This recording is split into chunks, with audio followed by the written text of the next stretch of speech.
Bueno, el estudio de nuestra semana, de la lección de esta semana, tiene por título Libres para descansar. Y vamos a ir a verlo en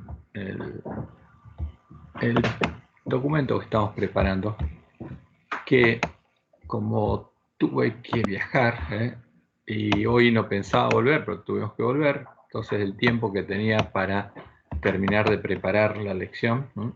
Especialmente el documento, escribir lo que me faltaba, no lo tuve, así que lo voy a terminar de escribir después y después se los voy a mandar. Pero vamos a estudiar justamente este tema, que es un tema muy delicado, es sumamente delicado, y especialmente en nuestro tiempo. Entonces, la lección 8 de Descanso en Cristo, libres para descansar. Y esta semana nuestra lección se enfoca en el sufrimiento que nos provocan las enfermedades, en los milagros de curación, en el descanso del sufrimiento que producen estos milagros y en la oración por sanidad. Y nos plantea algunos interrogantes que vamos a verlo porque copié, íntegro el texto de la lección del sábado pasado a la tarde, en el primer estudio de esta semana. Ahora, pero esto es muy importante, ¿no?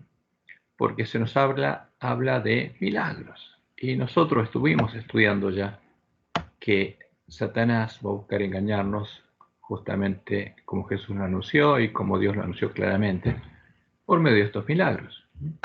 Ahora vamos al texto de nuestra lección. Y la introducción donde se plantea el tema, dice: muchos de los que se encontraron con Jesús en su ministerio terrenal eran enfermos, a veces incluso enfermos terminales. Acudían en masa a Jesús en busca de salud y descanso de sus sufrimientos. Y siempre los obtuvieron, dice el autor de nuestra lección. O sea, iban a Jesús en busca de salud y descanso de sus sufrimientos y siempre los obtuvieron. Siempre Jesús hizo milagros. A veces Jesús solo decía una palabra y se recuperaban por completo. A veces tocaba a los enfermos y se sanaban milagrosamente. A veces los despedía y la curación se producía yendo de camino. Jesús sanó a hombres, mujeres, niños, judíos, no judíos, ricos y pobres, y a gente sencilla. En los peores casos de lepra y ceguera no quedaban fuera de su alcance. Por cierto, incluso sanó a los que padecían la peor, entre comillas, enfermedad de todas, la muerte. Ahora, estos milagros los hizo Jesús. El tema es que vamos a ver cómo sigue nuestra lección. Esta semana analizamos dos ejemplos de curación muy diferentes. En uno, la persona estaba tan enferma que ni siquiera podía acercarse a Jesús por sus propios medios. ¿Quién es? El paralítico que lo llevaron a Jesús en una cama y lo bajaron por el techo. Sus síntomas eran bien visibles para todos. En el otro caso, no había síntomas visibles ni obvios. En ambos casos, la sanidad llegó a la manera de Dios y a su tiempo. O sea, y se nos dice, al explorar el tema del descanso, del dolor y el sufrimiento, ¿no? Entonces, cuando vemos el título, Libres para descansar, no se refiere al descanso prometido por Dios, sino al descanso del dolor y el sufrimiento. O sea, tomando como ejemplo lo que pasaba con Jesús, se proyecta esto en nuestro tiempo. ¿Para qué? Para que busquemos descanso del dolor y sufrimiento, busquemos milagros. Entonces, al explorar el tema del descanso del dolor y el sufrimiento, también consideraremos la pregunta que todos en algún momento u otro de nuestra existencia cristiana nos hemos planteado. ¿Qué sucede cuando oramos por sanidad y no recibimos respuesta? Ahora, y esto es un tema muy delicado. ¿Qué sucede cuando alguien actualmente está enfermo, no en nuestra historia, y ora por sanidad y no recibe respuesta? ¿Cómo hallar descanso entonces? ¿Qué pasa con un hermano cualquiera que le mostramos lo que hacía Jesús y con fe pide orando por sanidad y no recibe respuesta? ¿Cómo hallar descanso entonces? Y hay algunos hermanos que le oran a Jesús, diciéndole a Jesús que los sane. Y vemos que se enseña a veces y sabemos el origen, de dónde viene. Que hay que orarle a Jesús, y estando solas con Jesús, Jesús nos va a sanar. Pero por eso este es un tema muy, muy delicado. Primero, por las personas que están sufriendo ahora, y después por los que van a ser engañados. Ahora, entonces la pregunta es, ¿por qué oramos por sanidad y no recibimos respuesta? ¿Por qué antes los enfermos siempre eran sanados y ahora Dios no responde? Porque sí, cuando Jesús estaba acá en la tierra, los enfermos siempre eran sanados, como dice nuestra lección. Ahora, ¿por qué ahora no? Y la pregunta es esa, ¿es por un problema de los que oran? Ahora, el que ora no era como Jesús, porque Jesús le oraba a su Padre por la sanidad y se sanaban. Ahora, ¿qué pasaba en el tiempo de la iglesia primitiva? Los apóstoles oraban por su sanidad y los enfermos sanaban. Entonces, ¿por qué Dios no responde? ¿Es un problema de los que oran? ¿O es por un problema de los enfermos? ¿Porque no se arrepintieron sus pecados? Como vamos a ver que se insinúa en nuestra lección. ¿O es por un problema de nuestras oraciones? ¿Cuál es el problema? Y podemos dar muchas respuestas, pero tiene que ser la palabra de Dios la que la dé, ¿no? Pero realmente hay un problema por el cual Dios no responde. Y Dios tiene que tener una razón. Y nosotros tenemos que saberlo. Y por supuesto, Dios lo reveló. Este es un tema muy delicado, porque afecta a muchas personas que realmente están sufriendo a causa de las enfermedades y no necesitan escuchar mentiras piadosas que les generen falsas expectativas. Y al no cumplirse esas falsas expectativas, falsas esperanzas, le genere mayor sufrimiento, angustia, dolor y culpabilidad, al pensar que no son sanados por problemas personales, por sus pecados, como puede llegar a interpretarse al leer nuestra lección. Porque en nuestra lección el autor se aparta de la verdad bíblica y parece que hubiera estado meditando con la meditación ignaciana, porque agrega cosas al texto que no tienen nada que ver y son erróneas. Por eso necesitamos conocer la verdad que nos hará verdaderamente discípulos de Jesús y libres para descansar. Y este es un tema esencial y crítico, ¿no? Como leemos en Juan 8, 31 al 32. ¿Cuándo seríamos libres para descansar? Para recibir el verdadero descanso. Dijo entonces Jesús a los judíos que habían creído en él: si vosotros permaneciereis en mi palabra, en mi palabra, o sea, y después las entienden, seréis verdaderamente mis discípulos. Entonces, ¿quién es verdadero discípulo de Jesús? El que permanece en sus palabras. Ahora, nosotros sabemos, como Dios nos reveló en el Apocalipsis por medio de Elena, que lo que tenemos en nuestras manos no son las palabras de Jesús. Algunas sí y otras no, porque Roma, los sabios de Roma, cambiaron las palabras de la Biblia para reflejar sus doctrinas y por eso tenemos que arreglar nuestras lámparas. Entonces, para permanecer en las palabras de Jesús y ser verdaderamente discípulos de Jesús y conocer la verdad y que la verdad nos haga libres, debemos arreglar nuestras lámparas.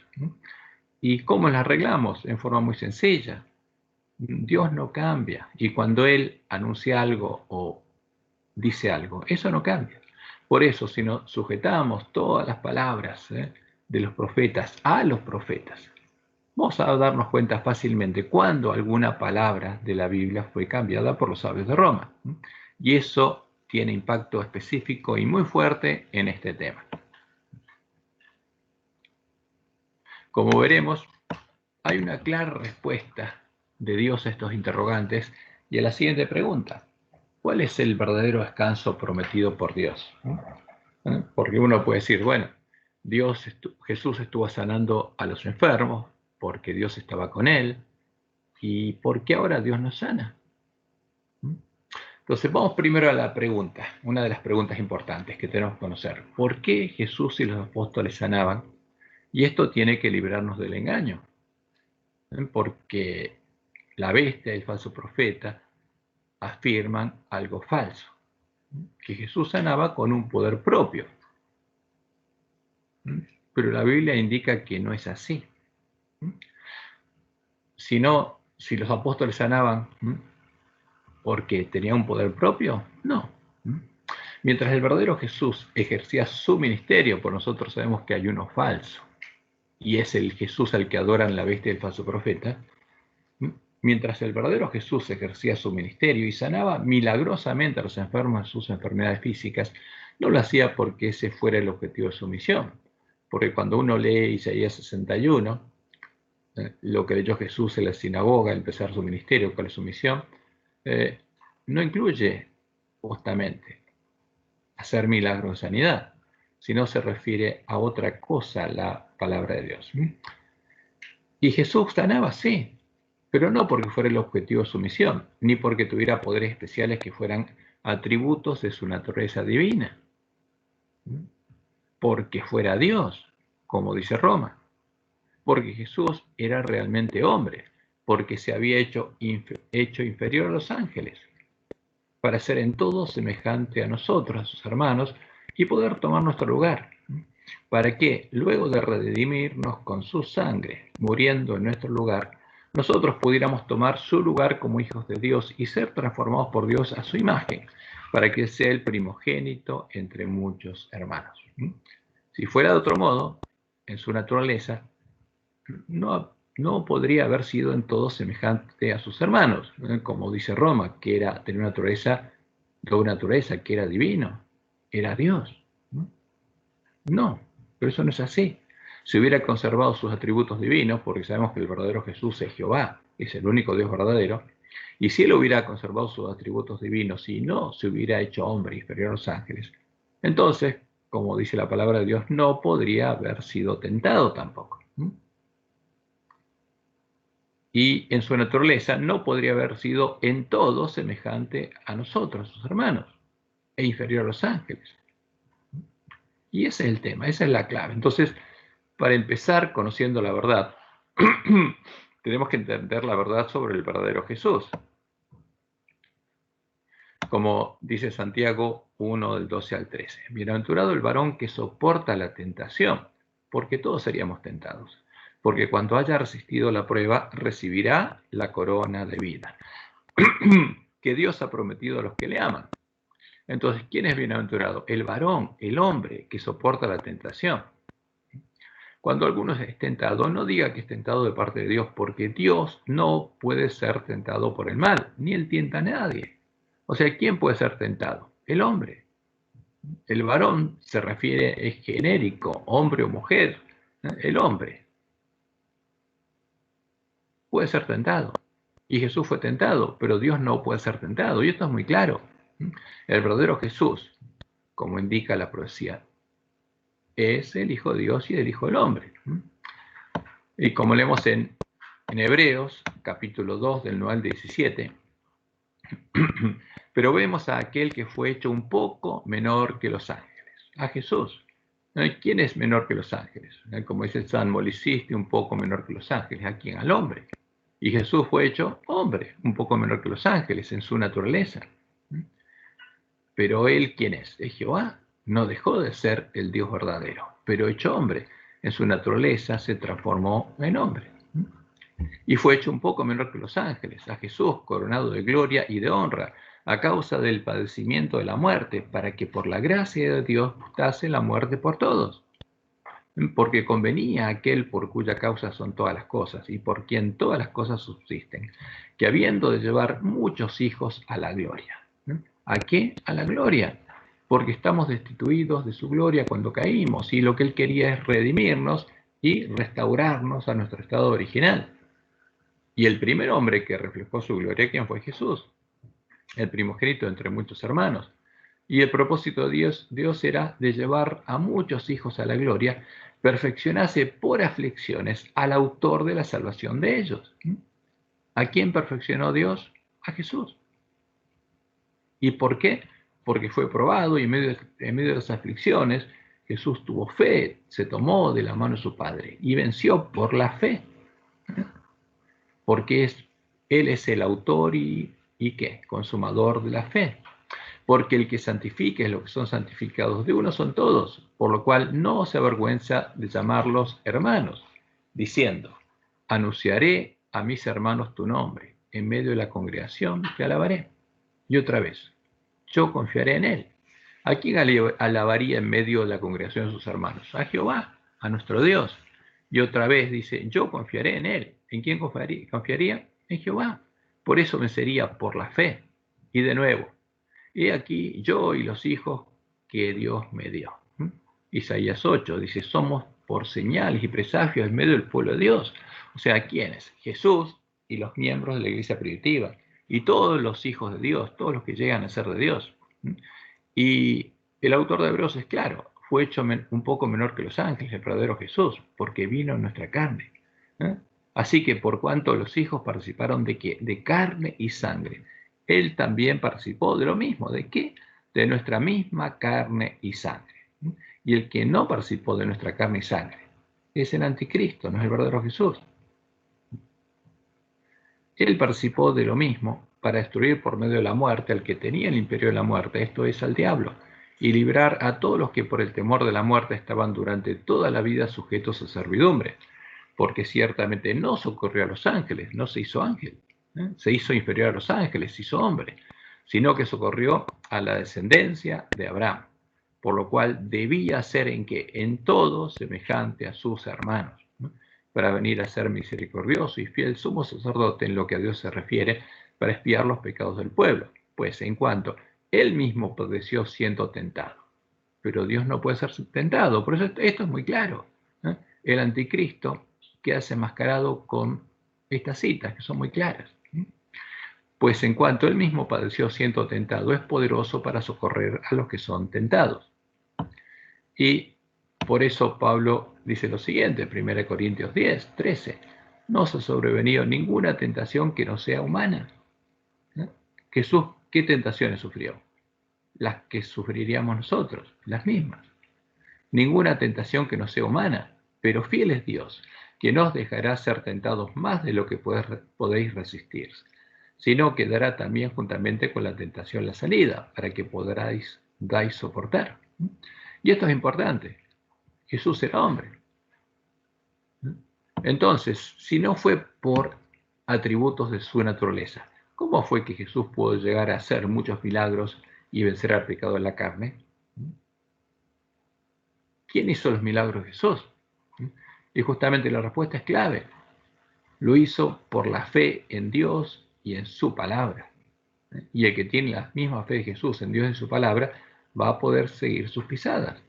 Lo hizo por la fe en las promesas de su Padre, la fe que también tendrían todos sus hermanos, los apóstoles y los miembros de la iglesia primitiva, que llegarían a tener la fe de Jesús, el autor y consumador de la fe, porque habrían nacido de Dios y tendrían el testimonio de Jesús.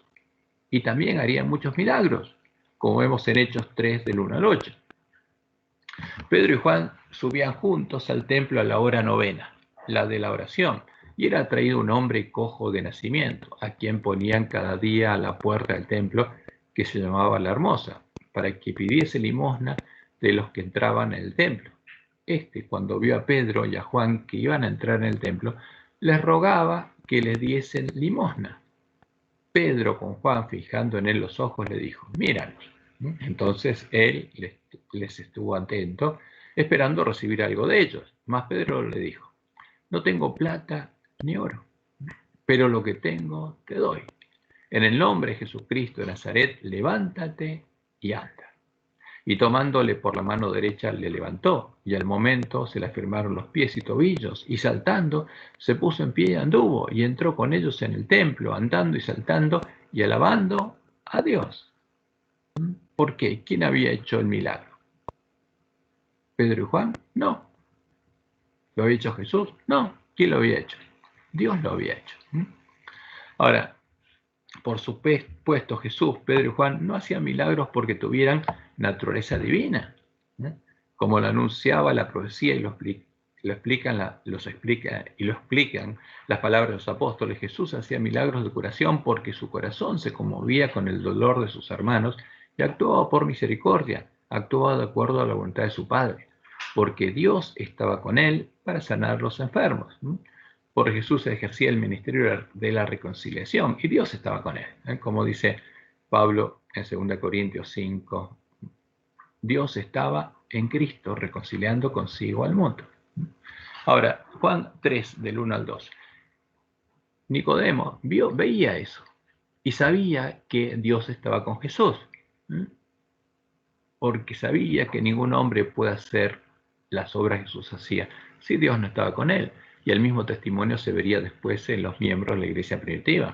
Este vino de noche a Jesús de noche y le dijo: Rabí, sabemos que has venido de Dios como maestro, porque nadie puede hacer estas señales que tú haces si no está Dios con él. O sea, nadie puede hacer las señales que hacía Jesús o las que hacían Juan y Pedro si Dios no estaba con él.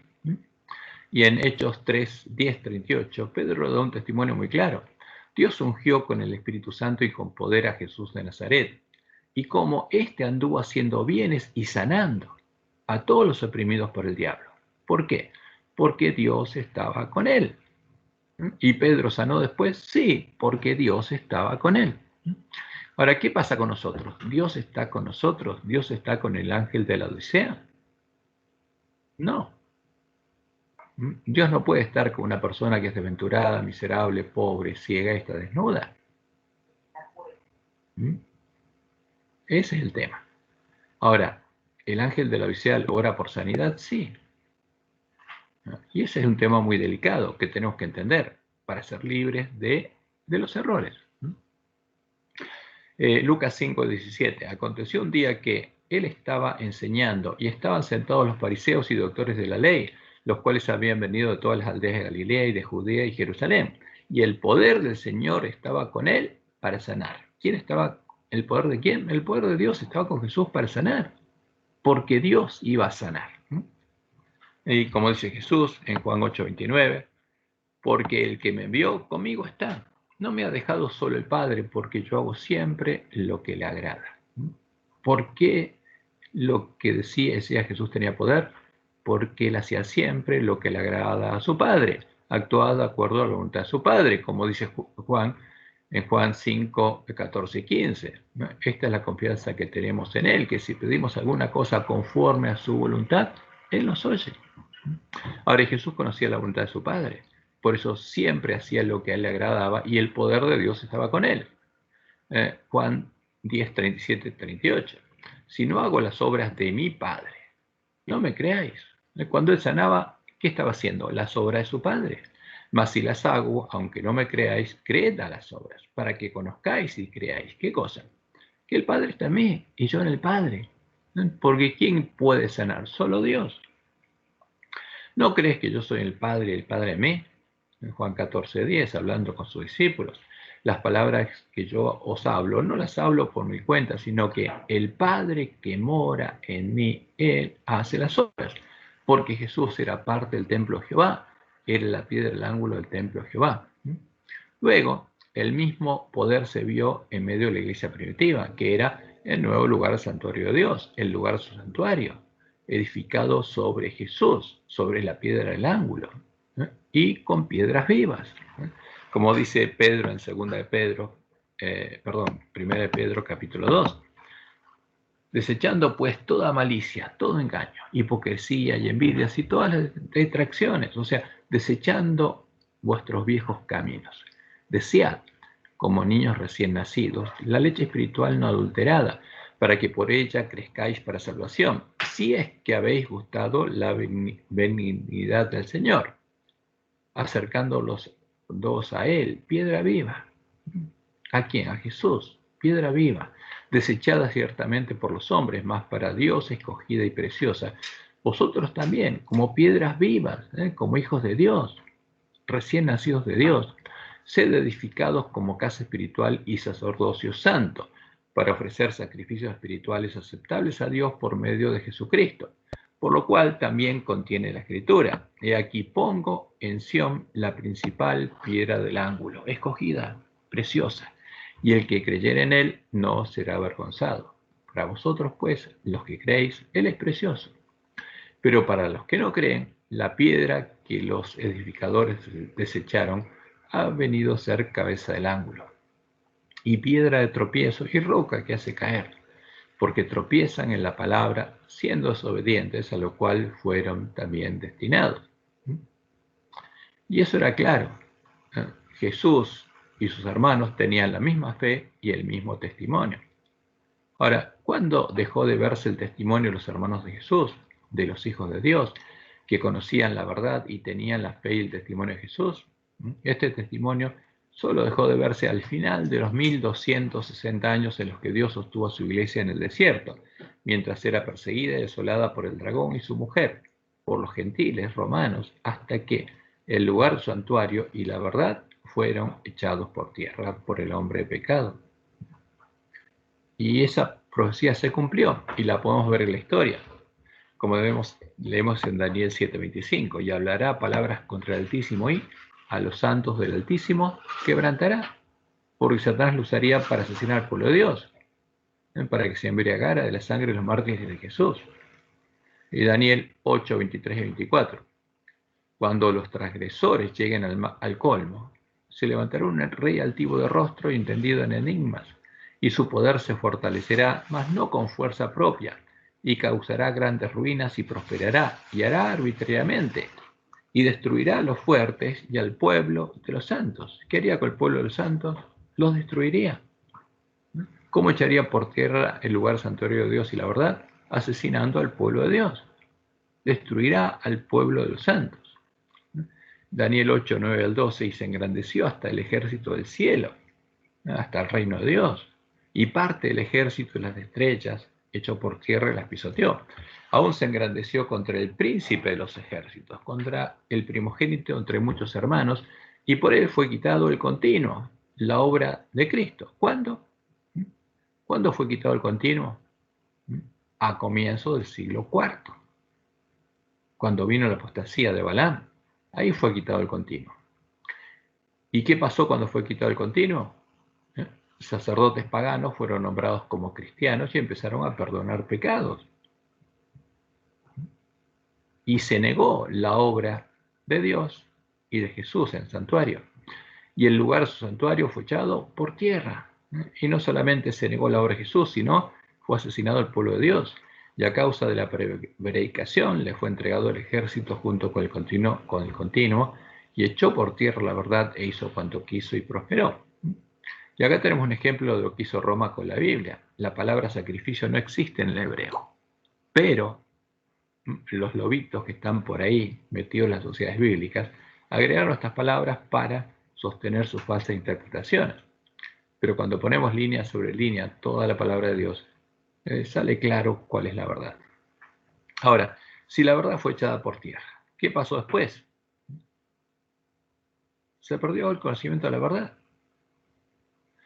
Y entonces, como claramente lo entendían los primeros adventistas, los que estaban despiertos y buscando encontrar la verdad, se perdió el conocimiento de la fe de la iglesia primitiva y, como consecuencia, dejó de ser derramada la lluvia temprana y se perdieron los dones del Espíritu, porque dejó de ser sembrada la verdad, el verdadero evangelio. Y se perdió el conocimiento del verdadero Dios y del verdadero Jesús. Ahora, esto es lo que leemos en Primeros Escritos, página 135, en la introducción a la gran controversia entre Cristo y Satanás.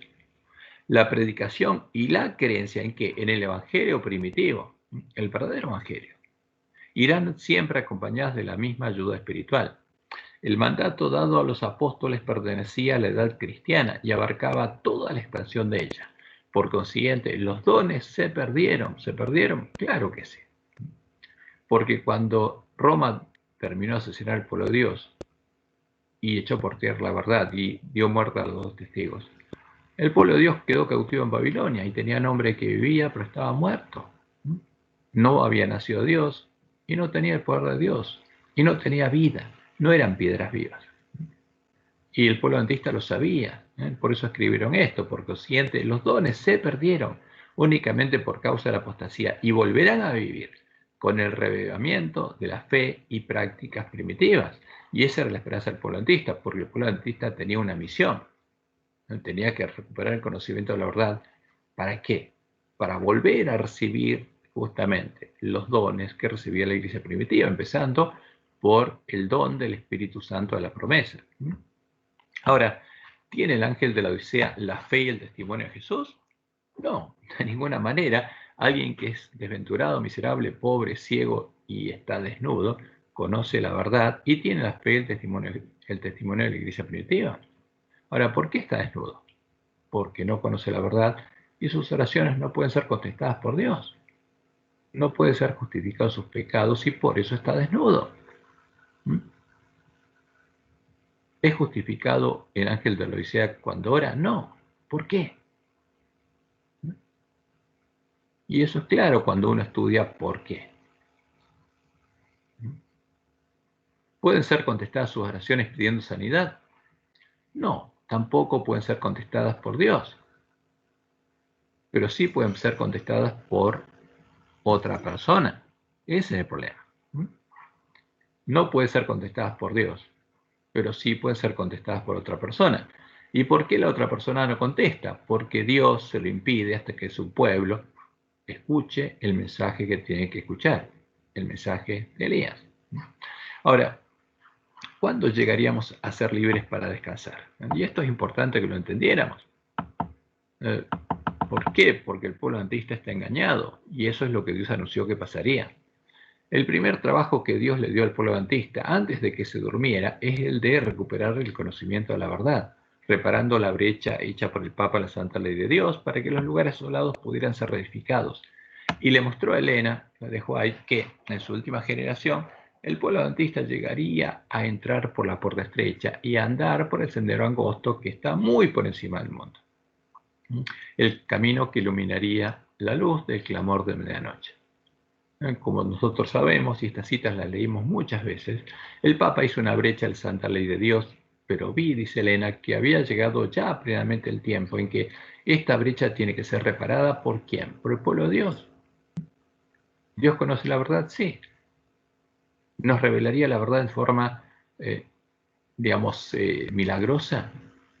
¿O por medio de un profeta? No. Nos mandó a estudiar su palabra y hacer lo que dice la profecía del Apocalipsis que tiene que hacer el pueblo de Dios para que los dos testigos vuelvan a la vida. Esta brecha tiene que ser reparada por el pueblo de Dios y los lugares asolados han de ser reedificados. Y justamente la próxima cita está en Mensajes Selectos, tomo 1, página 121. Un reavivamiento de la verdadera piedad entre nosotros es la mayor y más urgente de todas nuestras necesidades. ¿De qué? De la verdadera piedad. ¿Tenía la verdadera piedad el pueblo adventista? No, y era consciente de que no la tenía. El buscar esto debe ser nuestro primer trabajo. O sea, si no hacemos ese primer trabajo, si no ponemos el cimiento de la casa, no podemos hacer el techo.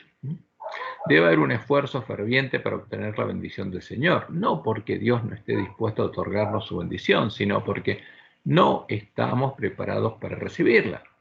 Y ellos eran conscientes que no estaban preparados para recibir el Espíritu Santo de la promesa. ¿Por qué? Porque no conocían la verdad. Nuestro Padre Celestial está más dispuesto a dar su Espíritu Santo a los que se lo piden que los padres terrenales a dar buenas dádivas a sus hijos. Ahora, ¿y Satanás lograría impedirlo? No. Como leemos en Testimonios por los Ministros, página 37. Por débil y aquejado de flaquezas que sea el pueblo de Dios, los que se vuelven de la deslealtad al Señor, porque el ángel de la Odisea sería desleal a Dios. Y por eso estaría en esa condición, en esta generación mala y perversa, y regresan a su lealtad, o sea, se vuelven a Jehová, estando firmes en la vindicación de la santa ley de Dios, reparando la brecha abierta por el hombre de pecado bajo la dirección de Satanás, serán contados como hijos de Dios, y por la justicia de Cristo aparecerán perfectos delante del Señor. La verdad no siempre yacerá en el polvo para ser pisoteada por los hombres, será magnificada y hecha honorable. Aún ha de erguirse para brillar en toda su natural refulgencia y estará inconmovible por los siglos de los siglos. Cuando recuperáramos el conocimiento de la verdad, habría una manifestación maravillosa del poder de Dios. El conflicto del siglo 517. Antes que los juicios de Dios caigan finalmente sobre la tierra, habrá entre el pueblo del Señor un avivamiento de la piedad primitiva. ¿De qué? De la piedad primitiva. ¿Por qué? Habríamos reparado la brecha, cual no se ha visto nunca desde los tiempos apostólicos. Fíjense cuándo, en ese momento, el Espíritu del poder de Dios serán derramados sobre sus hijos, Empezaríamos a recibir de nuevo la lluvia temprana como los discípulos en Pentecostés y naceríamos de Dios. Y en Mateo 25, 6 al 7, Jesús anunció lo que pasaría.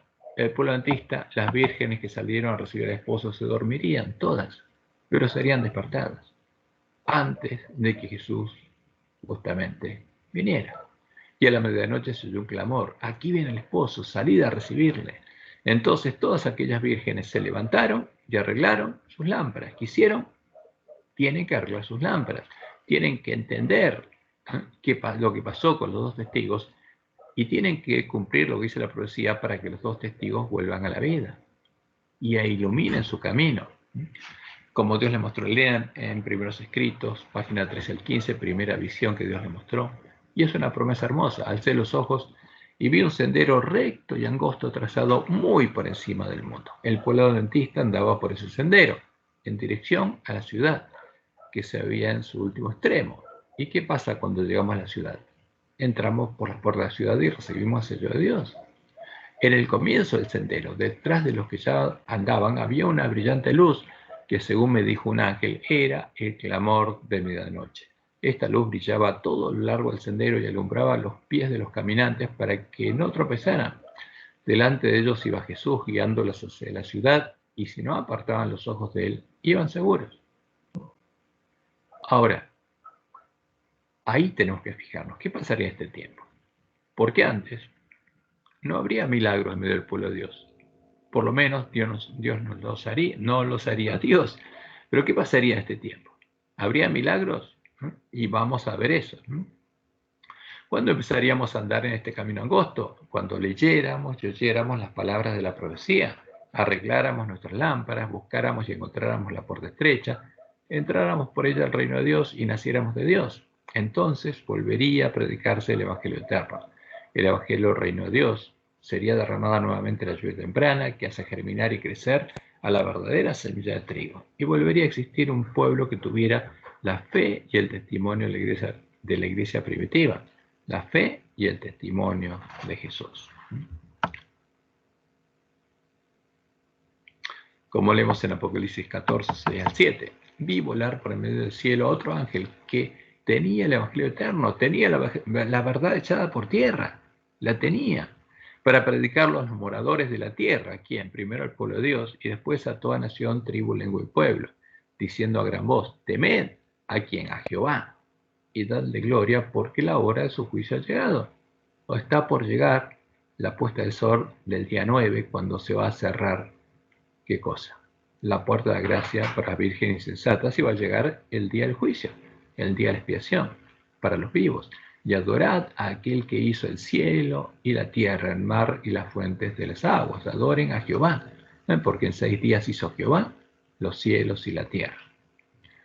Y justamente solo entonces se produciría el mayor milagro prometido, porque de todos los milagros, este es el más importante. Empezaríamos a ser sanados de las heridas y de la enfermedad del pecado, y siguiendo las pisadas de Jesús podríamos llegar a amar a nuestros hermanos, incluso a nuestros agresores, como Jesús los amó, y podríamos ir a buscarlos para rescatar a una nueva oveja perdida, a la que ahora amamos como con el amor de Dios, como Jesús nos amó. Y ese es el mayor milagro, porque eso implica sanidad espiritual. Y el que tiene esa sanidad tiene gozo, por el fruto del Espíritu es amor, gozo, paz, benignidad. Y como Dios le dijo a Elena, y lo tenemos registrado en el evento de los últimos días, cuando el camino esté preparado para el Espíritu de Dios, vendrá la bendición. Porque nuestra tarea era preparar el camino, recuperando el conocimiento de la verdad. Y entonces los lugares asolados serían reedificados. Y como dijo Jesús, ahí podríamos empezar a guardar su mandamiento. Un mandamiento nuevo os doy, que os améis unos a otros como yo os he amado, que también os améis unos a otros. En esto conocerán todos que sois mis discípulos. Si eso no se ve en el pueblo de Dios, ¿quién va a creer que somos sus discípulos?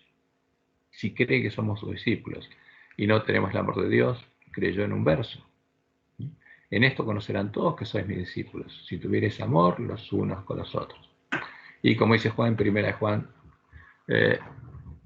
capítulo 3, versículo 1 y 14, mirad cuál amor nos ha dado el Padre, para que seamos llamados hijos de Dios. ¿Qué amor le dio Dios a su pueblo, a sus hijos? Su amor. Por esto el mundo no nos conoce, porque no le conoció a Él. Nosotros sabemos que hemos pasado de muerte a vida, en que amamos a los hermanos. El tesoro que Jesús le ofrece al ángel de la Odisea, oro refinado a fuego, lo tenían los miembros de la iglesia primitiva en su corazón. El que no ama a su hermano permanece en muerte. ¿Cómo está el ángel de la Odisea? Está muerto. ¿Tiene vida? No. Ni siquiera fue justificado sus pecados. Y por eso necesita oír la verdad. Ahora, la pregunta es, ¿habría milagros en nuestro tiempo y en nuestro medio cuando recuperamos el conocimiento de la verdad? Porque si tenemos la fe y el testimonio de Jesús, ¿va a haber milagros en la iglesia adventista? Y la respuesta es sí. Dios nos advirtió que los habría y que serían hechos con el poder de Satanás. Y esto puede asombrar a muchos, con los cuales él lograría engañar a muchos adventistas. Y si fuera posible, buscaría engañar aún a los escogidos. ¿Quién haría milagros en nuestra iglesia? Dios le permitiría a Satanás hacerlo. Como no le permitió en el monte Carmelo, cuando Elías se enfrentó a los profetas de Baal, ahora sí se lo permitiría. Pero por supuesto, Dios no haría nada sin anunciarlo a su pueblo por medio de sus siervos los profetas. Como leemos en Mateo 7, 22 al 23. Muchos, dice Jesús, me dirán aquel día, Señor, Señor, ¿no profetizamos en tu nombre? Y en tu nombre echamos fuera demonios, y en tu nombre hicimos muchos milagros. ¿Y no se necesita poder para hacer eso? Sí. ¿Y lo recibieron? Sí. Y entonces les declararé, nunca os conocí. Yo no les di poder. No hice yo esas obras. Apartados de mí, hacedores de maldad, hijos del padre de maldad. ¿Quién las hizo si no las hizo Jesús? Si no las hizo Dios. El príncipe de este mundo y sus ángeles. Por eso Dios les mostró claramente que eso estaría pasando en la iglesia adventista. A Elena nos advirtió que nos preocupáramos. Se me ha indicado que os señalara estos pasajes y el capítulo 7 de Mateo. Necesitáis estudiar cada palabra como si de ella dependiera vuestra vida, y especialmente los que piden milagros. Especialmente prestad atención a estas palabras. Cualquiera pues que me oye estas palabras y las hace.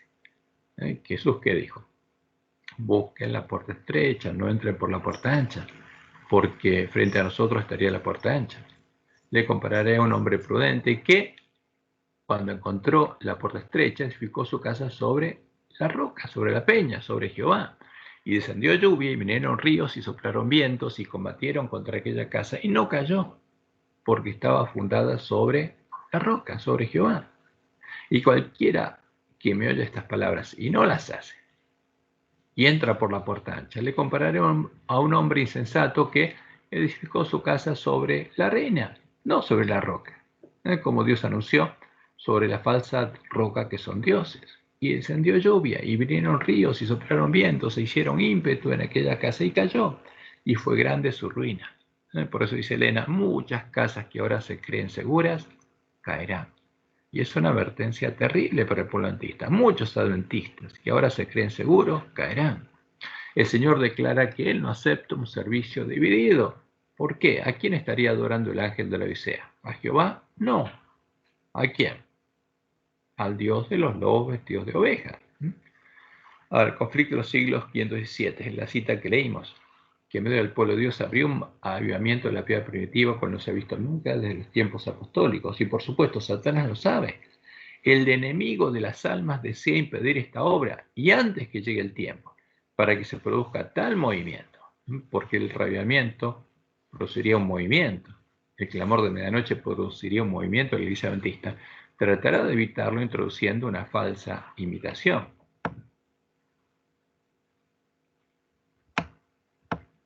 Por eso ya dice, si Dios habló alguna vez por mí, oiréis dentro de poco de una ciencia maravillosa, una ciencia del diablo. Su objetivo será restar toda importancia a Dios y a Jesucristo, a quien Él envió. Algunos exaltarán esta falsa ciencia y Satanás, mediante ellos. ¿Quién? Satanás. Mediante ellos procurará anular la ley de Dios. Se efectuarán ¿qué cosa? Grandes milagros. ¿Dónde? En nuestra iglesia, a la vista de los hombres y en beneficio de esta ciencia maravillosa. La próxima cita del conflicto de los siglos es clara. Entre las trampas más temibles del gran seductor figuran las enseñanzas engañosas y los fementidos milagros del espiritismo. Disfrazado como ángel de luz, el enemigo tiende sus redes donde menos se espera. Si tan solo los hombres quisieran estudiar el libro de Dios, orando fervientemente por comprenderlo, por poder arreglar sus lámparas, no serían dejados en las tinieblas para recibir falsas doctrinas, porque la semilla de la cizaña es una falsa doctrina. Pero como rechazan la verdad, resultan presa fácil para la seducción y son seducidos. ¿Por quién? Por los espíritus de demonios. Advierto a nuestro pueblo que incluso entre nosotros algunos se apartarán de la fe y seguirán espíritus seductores y doctrinas de demonios, y por ellos la verdad será difamada. Ocurrirá una obra maravillosa, asombrosa. Los ministros, abogados y médicos que han permitido que esas falsedades rijan su espíritu de discernimiento serán ellos mismos engañadores, unidos a los engañados. Una ebriedad espiritual se apoderará de ellos. Pronto ocurrirán escenas maravillosas, con las cuales Satanás estará estrechamente relacionada. La palabra de Dios declara que Satanás obrará milagros. ¿Qué va a hacer? Hará enfermar a la gente y después quitará repentinamente de ella su poder satánico. ¿Tiene poder para enfermar? Sí.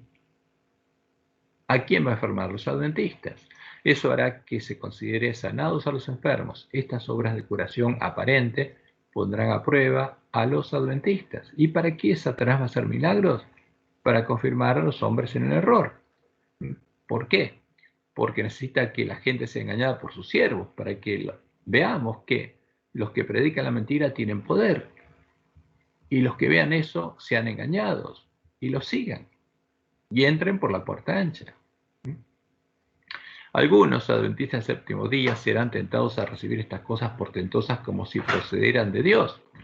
Los enfermos sanarán ante nosotros. ¿Van a sanar los enfermos? Claro que sí. Ocurrirán milagros ante nuestros ojos. Ahora, es una advertencia terrible. ¿Por qué? Porque hay gente que está orando por sanidad. ¿Y qué va a pasar cuando esas oraciones empiecen a ser respondidas? Y Dios quiere que todos los adventistas conozcan lo que nos reveló antes de que suceda. Para eso dejó la profecía. Por eso nos mandó tocar trompeta en Sion. La próxima cita, dice Elena, si aquellos por medio de quienes se realizan curaciones, porque se van a realizar ¿qué cosa? Curaciones. El tema de nuestra lección. Va a haber curaciones en la iglesia adventista. Están dispuestos, en vista de estas manifestaciones, a excusar su descuido de la ley de Dios y prosiguen desobedeciendo. Porque si un ángel de la Odisea, con la fe del ángel de la Odisea, recibe poder para hacer milagros, algo pasa ahí. Aunque tengan poder en todo sentido, tal cosa no significa que posean el gran poder de Dios. Por el contrario, es el poder obrador de milagros del gran engañador. Y nosotros tenemos que ver milagros y tenemos que desenmascararlos delante de nuestros hermanos. Esa es nuestra misión. Y lo que Dios nos mostró es terrible, por eso nuestros hermanos tienen que saberlo a tiempo. Vi que Dios obraba, y esto está en Primeros Escritos, página 43 al 45, donde Dios nos mostró lo que estaría pasando en el tiempo de nuestra prueba. Dice Elena, vi que Satanás obraba por unas cuantas maneras mediante sus agentes. Actuaba por intermedio de ministros que habían rechazado la verdad y cedido a graves engaños para creer la mentira y ser condenados. Mientras predicaban algunos y oraban, algunos caían postrados y desvalidos, no por el poder del Espíritu Santo, sino por el de Satanás. ¿Qué pasaba? estos ministros tenían poder y afectaban a los que estaban escuchando, como Evan Roberts en el reavivamiento de Gales. Y ese no era el poder del Espíritu Santo, sino el de Satanás, infundido en esos agentes y por su intermedio en la gente. ¿Y dónde predicaban y pasaba esto? En la iglesia adventista. Mientras predicaban, oraban y conversaban, algunos adventistas profesos que habían rechazado la verdad presente se valían del mesmerismo, del espiritismo para ganar adherentes. Y la gente se regocijaba en esta influencia porque pensaba que era la del Espíritu Santo. ¿A dónde? En la iglesia adventista. Hasta hubo algunos que empleaban el mesmerismo, estaban tan sumidos en las tinieblas y el engaño del diablo que creían ejercer un poder que Dios les había dado. Y después sigue, dice Elena, algunos de estos agentes de Satanás y ministros adventistas que predicaban desde el púlpito de la iglesia adventista, afectaban los cuerpos de algunos de los santos a quienes no podían engañar ni apartar de la verdad mediante una influencia satánica. Ahora, y cuando uno lee esto, es terrible. Esto no lo puede hacer Satanás en el mundo porque Dios protege a su pueblo hasta que escuche el fuerte pregón, pero lo podría hacer en la iglesia adventista cuando crecieran juntos el trigo y la cizaña. Y por eso tendríamos que darles el alimento a tiempo a nuestros hermanos. Y Elena dice, ojalá que todos pudiesen ver esto como Dios me lo reveló, a fin de que conocieran mejor las astucias de Satanás y se mantuvieran en guardia. Vi que Satanás obraba así, para enajenar, engañar y desviar a los hijos de Dios, precisamente, ¿cuándo? En el tiempo del sellamiento. Ella dice ahora, porque ella fue llevada a ver eso, y ella lo vio en tiempos presentes. Vi a algunos que no se guían rígidamente por la verdad presente. ¿Y qué nos muestra? ¿Cuál es la verdad presente? El mensaje de los tres ángeles, que dice que Babilonia ha caído, y que no adoremos a la bestia en su imagen, y que adoremos al Dios verdadero.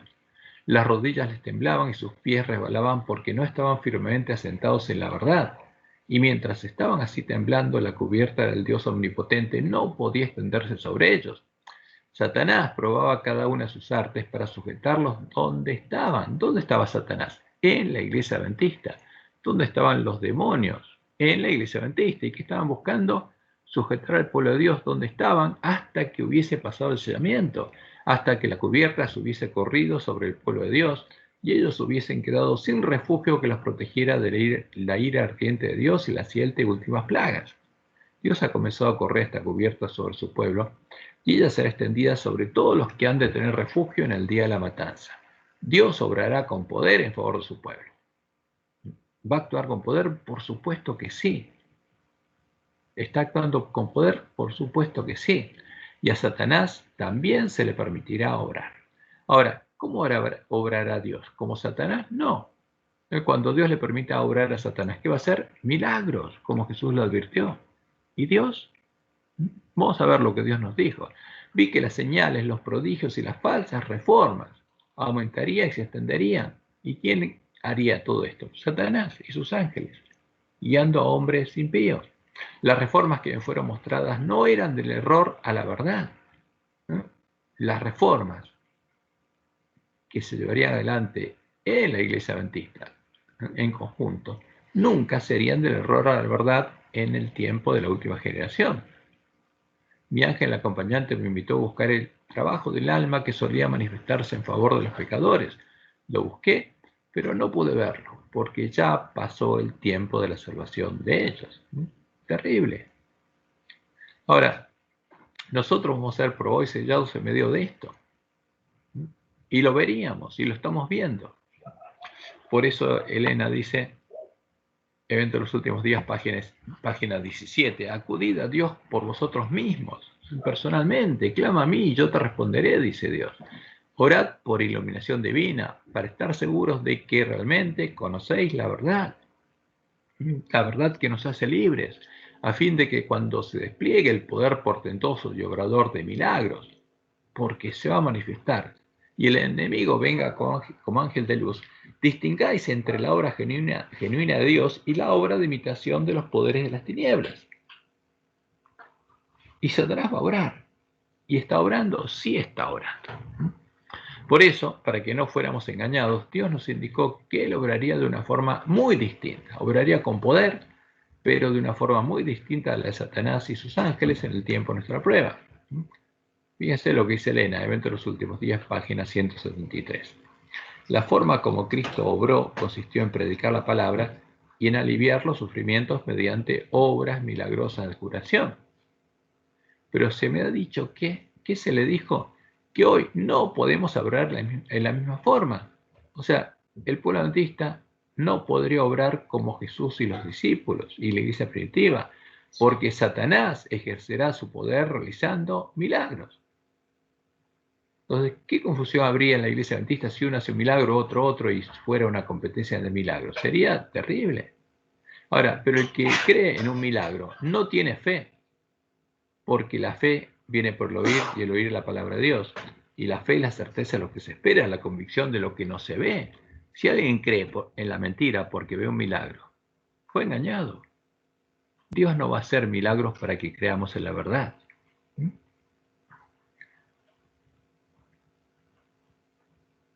Los siervos de Dios, dice Elena, de hoy no podrían obrar mediante milagros, si no van a hacer milagros en la iglesia, porque se realizarán obras espurias de curación que se harán pasar por divinas.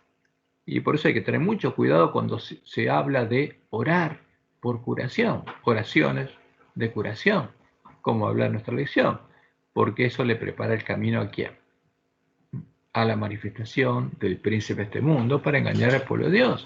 Es triste que nuestra lección no se ponga a estas citas, justamente donde Dios nos advierte que no oremos por milagros en nuestro tiempo y que tengamos cuidado, por Satanás va a hacer milagros. El pueblo de Dios no hallará seguridad en la realización de milagros porque Satanás los imitará.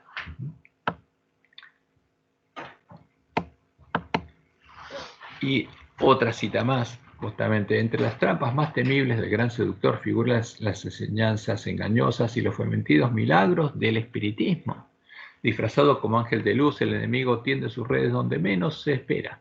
Si tan solo los hombres quisieran estudiar el libro de Dios, orando fervientemente por comprenderlo, no serían dejados en tinieblas para recibir doctrinas falsas. Pero como rechaza la verdad, resultan presa fácil para la seducción. Esta cita está duplicada. No me di cuenta, la tenemos duplicada. Y dice Elena, Satanás presentará milagros. Muchos que rehusan los mensajes que el Señor les envía están buscando clavos para colgar sus dudas y andan buscando alguna excusa para rechazar la luz del cielo. Frente a una evidencia clara, aún así, dice Jehová, dicen tal como los judíos, muéstranos un milagro y creeremos. Ahora, pero eso no es fe, porque la fe viene por oír la palabra de Dios. Si estos mensajeros tienen la verdad, ¿por qué no sanan a los enfermos? Porque va a haber siervos de Satanás haciendo milagros y sanando, y van a decir, bueno, si estos tienen la verdad, ¿por qué no sanan? Y fíjense lo que Dios les mostró a Elena. Si sus ojos pudieran ser abiertos, se verían rodeados por ángeles malignos, jubilosos y triunfantes debido a su poder para engañarlos. Está por llegar el día cuando Satanás contestará el pedido de esas personas. ¿El pedido de qué? De milagros. Y hará numerosos milagros para confirmar la fe de todos los que buscan esa clase de evidencia. Ahora, fe en que la verdad no es la mentira. Cuán terrible será la situación de los que cierran sus ojos a la luz de la verdad y piden milagros para afirmarse en el engaño. Terrible. Algunos nos preguntan, ¿cómo es eso? ¿No se ofrecen oraciones para obtener sanamientos milagrosos? Y de los que habla nuestra lección. De los enfermos, en lugar de establecer tantos sanatorios, si se hiciera esto en nuestras filas surgiría un gran fanatismo. Y ella cuenta lo que pasó. Los que tienen mucha confianza propia de inmediato entrarían en acción, tal como lo hicieron algunos en un lugar que no nombra, quienes tenían mucho que decir acerca de la carne santificada. Estas personas fueron arrastradas por un engaño espiritista. En el Congreso de la Asociación General de 1901 fueron reprochados por un mensaje que el Señor me dio para ellos. Si llevásemos a cabo los planes que algunos verían complacidos que realizáramos, se formarían grupos que introducirían manifestaciones espiritistas que confundirían la fe de muchos. entrarían errores y se abogaría por doctrinas extrañas. Algunos se apartarían de la fe al prestar atención a espíritus seductores y a doctrinas de demonios. Estas cosas comenzaron a manifestarse ya en los tiempos cuando se estableció el primer sanatorio adventista. Ahora, ¿qué pasa? Justamente, ¿qué nos protege de estos engaños? El conocer la verdadera doctrina, porque Satanás actúa en base a falsas doctrinas. Es la única forma de subsistirnos si creemos al engaño de las falsas doctrinas. Y dice Elena, la rebelión y la apostasía se encuentran en el aire mismo que respiramos. Nos afectarán a menos que mediante la fe hagamos depender de Cristo nuestras almas desvalidas. Si los seres humanos se dejan descarriar con tanta facilidad, ¿qué ocurrirá cuando Satanás personifique a Cristo y realice milagros? ¿Qué va a pasar con el pueblo antista cuando Satanás haga milagros en la iglesia? ¿Qué van a decir? Alabado sea Dios, Dios actuó. Sí. ¿Quiénes permanecerán incólumes frente a sus falsedades cuando profese ser Cristo? Y sea únicamente Satanás que asume la apariencia de Cristo y que aparentemente realiza las obras de Cristo. ¿Qué impedirá que el pueblo de Dios preste obediencia a los falsos cristos? No vayáis en pos de ellos, dijo Jesús. ¿Y cuál es la única salvaguardia? Las doctrinas deben ser correctamente comprendidas. ¿Y cómo? Basándonos en una así, dice Jehová. Los hombres que son aceptados para enseñar la verdad deben estar anclados. Entonces su barco soportará la tormenta y la tempestad, porque el ancla los mantiene firmes. Los engaños aumentarán. Y esa es la clave, porque la fe viene por el oír y el oír por la palabra de Dios. La Biblia nunca será reemplazada por manifestaciones milagrosas. Hay que estudiar la verdad y hay que buscarla como un tesoro escondido. No se darán inspiraciones maravillosas aparte de la palabra, ni aquellas tomarán el lugar de esta. ¿Y cuándo el pueblo de Dios va a ser sellado? Cuando conozca la verdad. Tan pronto como el pueblo de Dios sea sellado en su frente, no se trata de un sello o marca que se pueda ver, sino de ¿qué? Un afianzamiento en la verdad, tanto intelectual como espiritualmente, de modo que los sellados son inconmovibles. Tan pronto como sea sellado y preparado para el zarandeo, este vendrá. Y llegaremos a oír la voz de un ángel o la voz de Jesús diciéndonos auditivamente cuál es la verdad. Y sí y no. Ahora, el falso Jesús va a hablar con los hombres y los va a engañar, pero el Dios verdadero no. Y por eso Dios le mostró a Elena en la visión de la amada pequeña, cuando ella le rogó a un ángel que había en su visión que él mismo hablara a la gente para que se despertara y se preparara, justamente, que él no haría este tipo de manifestaciones, que lo único que nos daría serían las evidentes verdades de la palabra de Dios. Clamé a Dios para suplicarle que perdonara a su pueblo, entre el cual había algunos desfallecidos y moribundos, pues vi que llegaban rápidamente los juicios del Todopoderoso. Y rogué al ángel que hablara en su propio lenguaje a la gente, pero no respondió. Todos los truenos y relámpagos del Sinaí no conmoverían a los que no quieren ser conmovidos por las evidentes verdades de la palabra de Dios. ¿Por qué? Por las evidentes verdades de la palabra de Dios, ni tampoco los despertaría el mensaje de un ángel. Y por eso es importante que conozcamos justamente el anuncio de la profecía, el anuncio de Dios, para que no estemos sin profecía, para que no seamos engañados por los muchos hombres que entrarán por la puerta ancha y recibirán poder del falso Jesús, el anticristo, y de sus huestes espirituales de maldad. El poder que utilizarán para profetizar, echar fuera demonios y hacer muchos milagros en el nombre de Jesús. Ahora, ¿y qué va a pasar con los enfermos? ¿Qué va a pasar con los enfermos adventistas? Lo que Dios nos dijo es que, y lo que nosotros sabemos, que a los que aman a Dios todas las cosas les ayudan a bien. Que el que tenga fe y desee ser transformado a imagen de Jesús, Dios lo va a actuar en él. Pero no va a hacer milagros para convencerlo de cuál es la verdad. Y no va a hacer milagros delante de nadie. Pero va a ser el mayor milagro, el transformarnos a imagen de Jesús. Como cuando Pablo le pidió a Dios que quite de él el aguijón que tenía. ¿Y qué le dijo Dios? Le dijo que no. Y Pablo siguió adelante, porque sabía que al que ama a Dios todas las cosas les ayudan a bien. Y tenemos que tener fe y buscar a Dios en este tiempo y clamar a Él. Y vamos a ver que Dios va a actuar. Ahora, el otro tema que se trata en nuestra lección y que por justamente haber tenido que viajar ayer y que llegamos un rato no pude terminar de poner este PDF, es la pregunta siguiente. Porque cuando viene el paralítico, nosotros sabemos que en el texto de nuestra Biblia, en el texto de los cadáveres de los dos testigos, aparece justamente que Jesús invoca su poder para perdonar pecados. Y la pregunta es, ¿perdonaban pecados Jesús y los apóstoles? Y según la Iglesia Católica, sí. Pero ¿cuál es la verdad? Porque nosotros sabemos que la obra de Cristo, el continuo, fue quitado. ¿Cuándo? En el tiempo de la apostasía, en el siglo IV. Y hasta ese momento, como en el pueblo de Israel, el único que perdonaba pecados, ¿quién era? Era Dios. ¿Y Jesús qué hacía? Intercedía por nosotros en el santuario. Porque en el santuario terrenal, los sacerdotes no perdonaban pecados. Nunca perdonó un hombre pecados. Ningún hombre perdona pecados.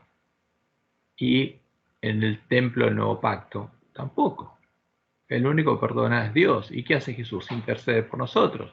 Porque, como dice Pablo en primera de Timoteos, capítulo 2, versículo 5, porque hay un solo Dios y un solo mediador entre Dios y los hombres, Jesucristo, hombre. ¿Quién perdona? Solo Dios. Como él dice en Romanos 8, Cristo está sentado a la diestra de Dios e intercede por nosotros. Entonces, ¿perdonan pecados los apóstoles? No. ¿Cuándo los hombres empezaron a perdonar pecados? Porque esa era una costumbre pagana. Cuando el sacerdocio pagano fue introducido en el siglo IV por Silvestre I en medio de la nueva Iglesia Universal o Católica de Roma. Y ahí empezaron los hombres a perdonar pecados. Y cuando fue introducida en nuestra Biblia, que es la Biblia católica, los cadáveres de los dos testigos, justamente las palabras entre comillas de Jesús, dándole autoridad a los hombres para perdonar pecados. Y claramente sabemos que eso ocurrió a partir de la orden del Papa Dámaso de crear la Biblia católica en el año 382 después de Cristo. Y por eso aparecen las palabras de los sabios de Roma en boca de Jesús. Aparece el infierno en la boca de Jesús. Aparece ahí las palabras de Jesús dándole autoridad a los hombres para perdonar pecados. Y para dárselas, él tendría que haber tenido autoridad para perdonar pecados aquí en la tierra. Pero eso es antibíblico, totalmente contrario a la palabra de Dios. Entonces, cuando uno pone línea sobre línea todas las palabras del Antiguo Testamento, Nuevo Testamento, y sujeta a los profetas, se da cuenta que esas palabras en las que Jesús supuestamente perdonaba pecados y tenía autoridad para perdonar pecados, no son parte de la verdad. Fueron puestas para justificar la obra de Roma. Porque Jesús en el santuario no perdona pecados. Y él fue muy claro. Ni una jota ni un tilde cambiaría la ley. Él no vino para cambiar la ley y los profetas, vino para cumplir. Y un hombre, Jesucristo hombre, no podía arrogarse la autoridad de perdonar pecados, porque eso es lo que haría ¿quién? El hombre de pecado que se sentaría en el templo de Dios como Dios, haciéndose pasar por Dios. Y él diría que tiene autoridad para perdonar pecados, no Jesús. Entonces, cuando encontramos en la boca de Jesús esas palabras, tenemos que tener mucho cuidado. Tenemos que probarla a la ley y al testimonio de los profetas. Sí. Cuando Jesús dice que Él da su vida para volverla a tomar, ¿también es suyo, digamos? A ver, lo que dice ahí es que tiene el mandato de Dios de poner su vida y volverla a tomar. Porque Él la pone voluntariamente. No es que Jesús fuera un Dios que pone su vida y la vuelve a tomar, pues si no, no estaría muerto. Cuando alguien está muerto, y los muertos nada saben. Y Jesús estaba muerto. Y era un hombre, Jesucristo hombre, y eran todos semejantes a sus hermanos. Entonces hay que poner todo línea sobre línea. Entonces vamos un poco a estos versículos, que después los voy a poner aquí en el PDF. ¿Sí? Perdóname una cosita.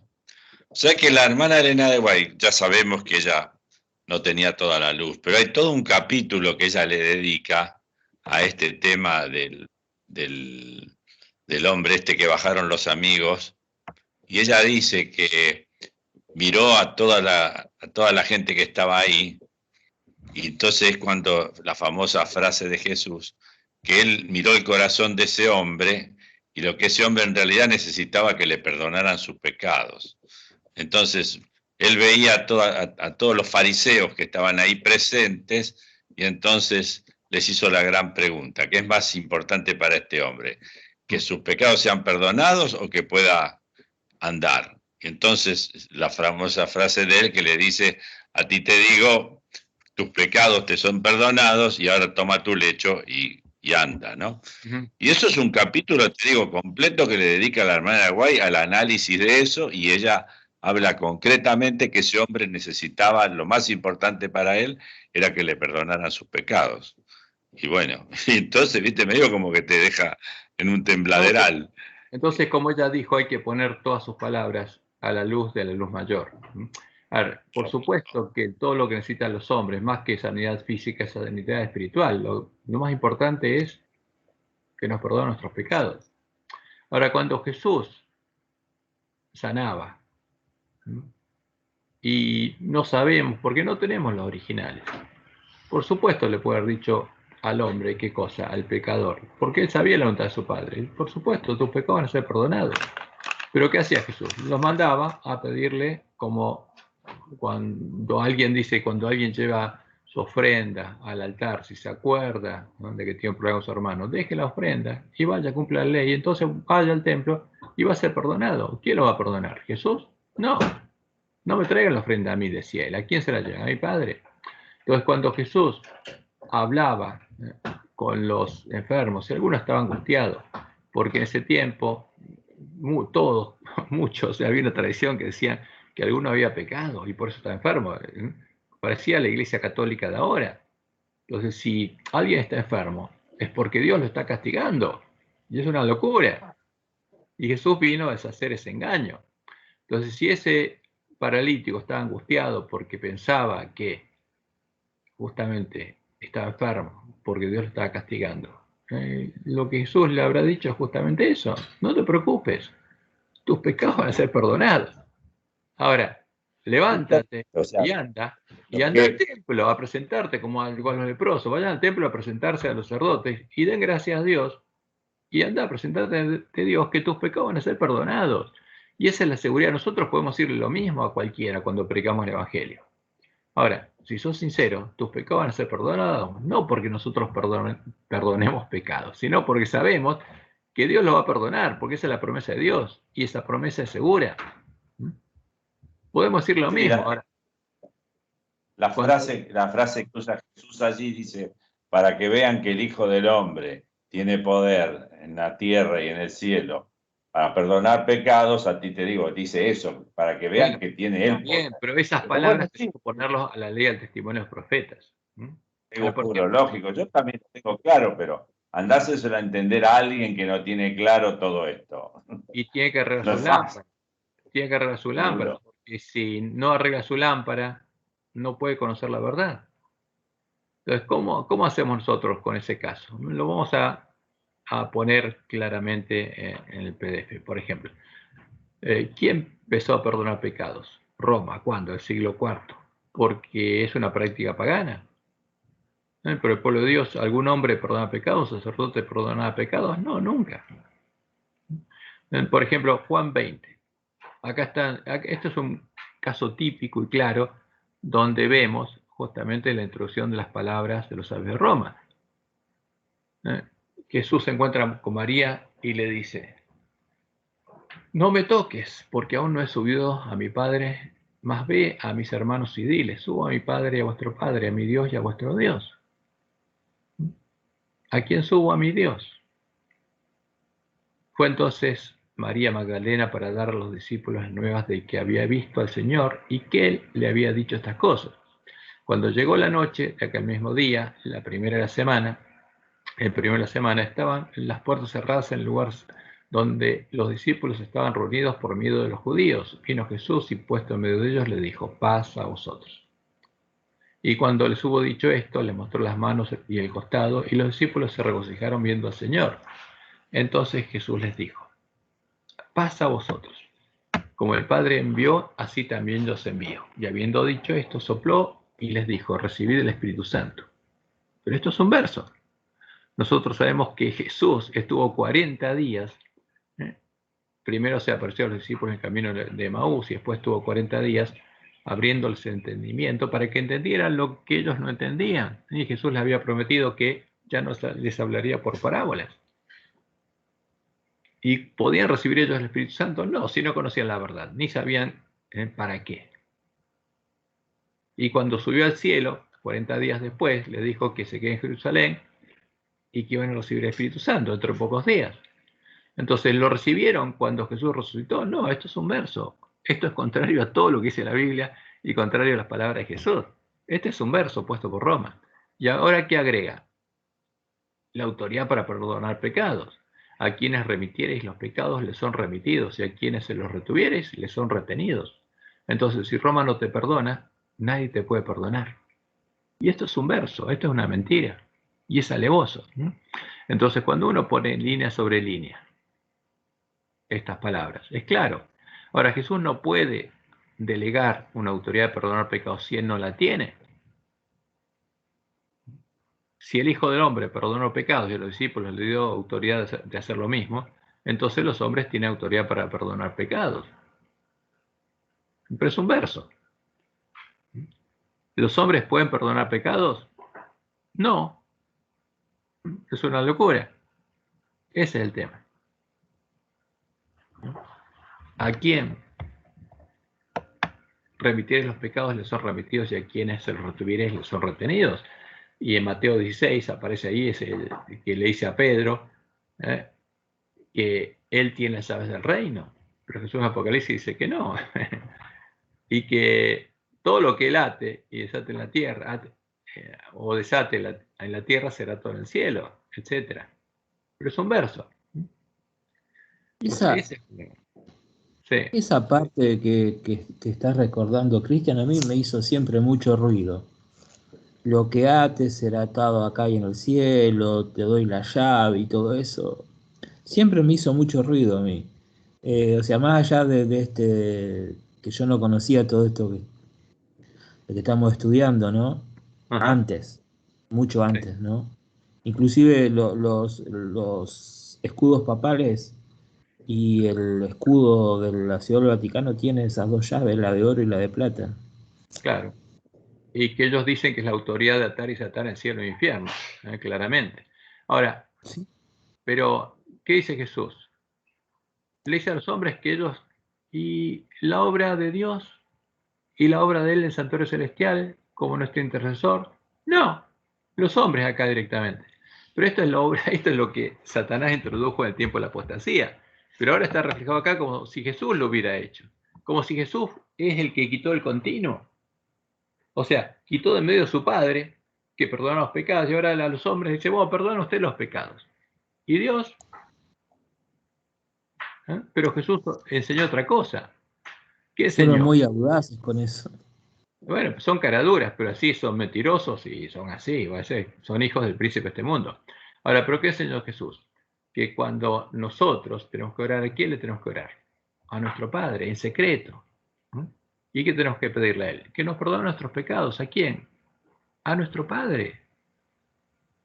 Ahora, Jesús se desdijo y cambió de opinión. No, bueno, perdone usted los pecados. No, es un verso. Pero para dar autoridad para perdonar pecados, Jesús tendría que tener autoridad para perdonar pecados, pero ningún hombre puede perdonar pecados, ¿no? Como dice claramente en el relato que leemos nosotros. ¿Por qué le dijeron supuestamente los fariseos? Solo Dios puede perdonar pecados. Y es verdad. Y Jesús dice, no, para que vean que el Hijo del Hombre tiene autoridad para perdonar pecados. ¿Por qué? Porque tienen que reafirmar que Jesús tenía autoridad para perdonar pecados y se la dejó al Papa. Y a quienes remitieren los pecados les son remitidos y a quienes se los retuvieres les son retenidos. Pero esto no es verdad. A ver, vamos a ver acá. Mateo 16, 19, como dice ahí.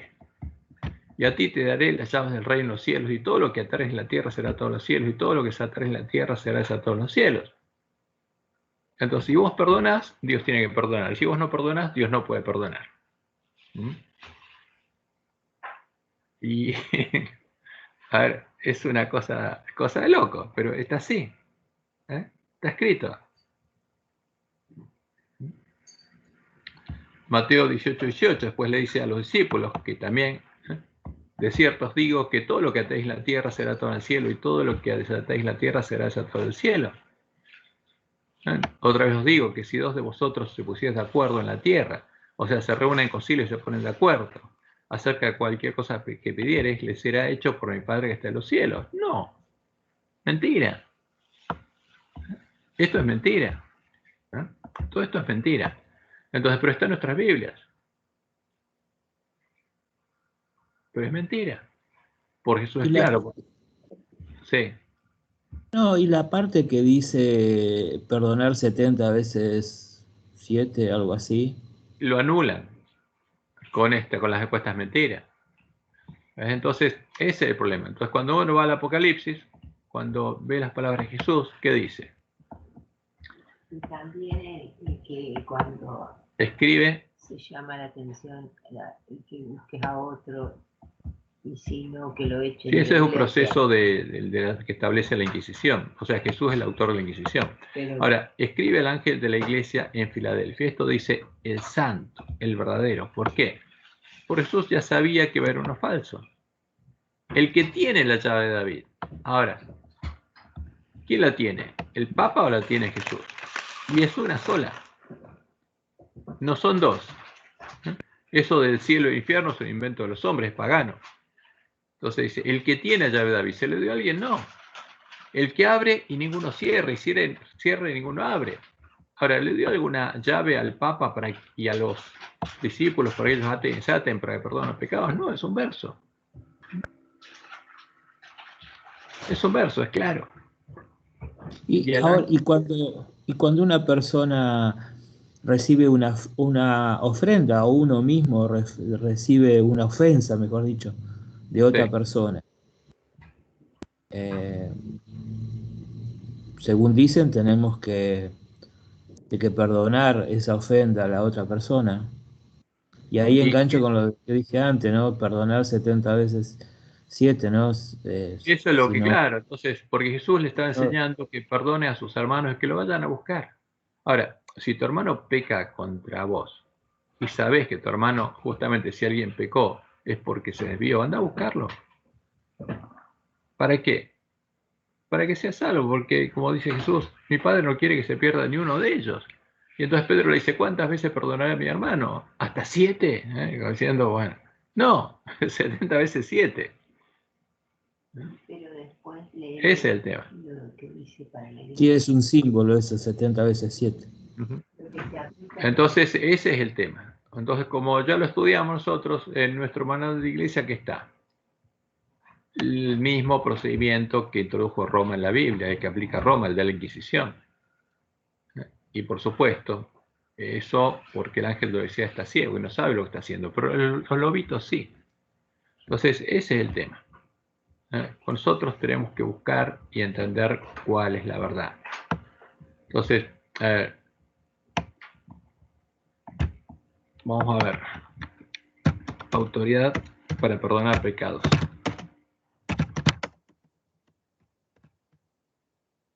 Me equivoqué.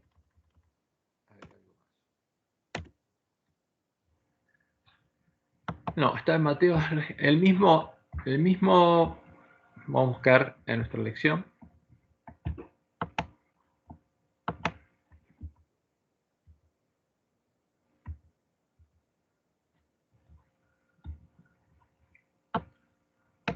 Marcos capítulo 2, del 5 al 12. Vamos a ver en Marcos, cómo está en Marcos, y después lo vamos a buscar en Mateo.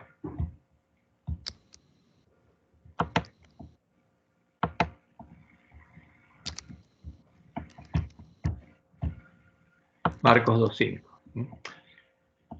Al ver la fe de ellos, dijo al paralítico: hijo, nosotros estudiamos, al estudiar la historia, que los sacerdotes romanos, los pontífices, ¿cómo llamaban a los romanos? Hijos. Y los romanos, ¿cómo llamaban a los pontífices? Padres. Entonces, hijo, tus pecados son perdonados, es lo que dice un sacerdote romano. Cuando va un hombre creyendo que ese sacerdote tiene autoridad para perdonar pecados, se postra ante él, le confiesa sus pecados, etcétera, etcétera, ¿y qué le dice? Yo te perdono, hijo, tus pecados te son perdonados. Ese es el tema. Entonces,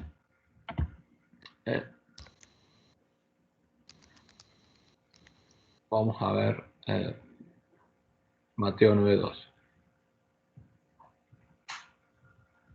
A ver, la otra vez estaba buscando, esperen, pues vamos a leer todo esto. Estaban ahí sentados algunos de los escribas, los cuales cavilaban sus corazones. ¿Por qué habla así? Blasfemias, dice. ¿Quién puede perdonar pecados sino solo Dios? ¿Jesús se apartaría de esto? No. Justamente sí, él enseñó a orarle ¿a quién? A nuestro Padre, para que nos perdone. Y conociendo luego Jesús en su espíritu que cavilaban de esta manera dentro de sí, les dijo: ¿por qué caviláis así en vuestros corazones?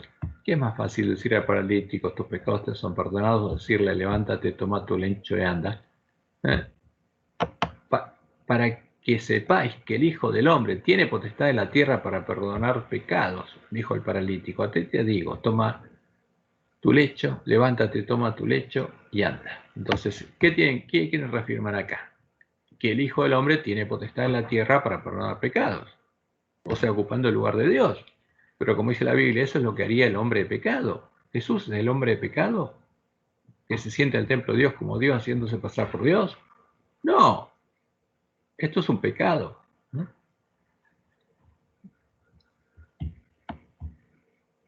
Vamos a Mateo, lo mismo en Mateo 9. Pues para que sepáis que el Hijo del Hombre tiene potestad en la tierra para perdonar pecados, dijo entonces al paralítico: levántate, toma tu cama y vete a tu casa. Entonces él se levantó y se fue a su casa, y la gente al verlo se maravilló y glorificó a Dios. ¿Qué cosa que dice? Que había dado tal potestad a los hombres. ¿De qué? De perdonar pecados. Y por supuesto, esto no es así, esto es falso. A ver, porque ¿qué implica perdonar pecados? Como dice Dios en Isaías. El que perdona los pecados tiene que pagarlo. Y él carga el pecado nuestro. ¿Qué pasa si un hombre dice, yo te perdono? ¿Puede perdonar? No, mentira. Porque si él necesita ser salvo porque ya está condenado por sus propios pecados, ¿cómo puede él perdonar a otro? No puede. ¿Puede cargar los pecados de otros? No, no puede. ¿Puede perdonar? No. Los hombres no tienen potestad de perdonar, porque el que perdona tiene que pagar los pecados del otro, porque el otro tiene una deuda y él tiene que pagarla.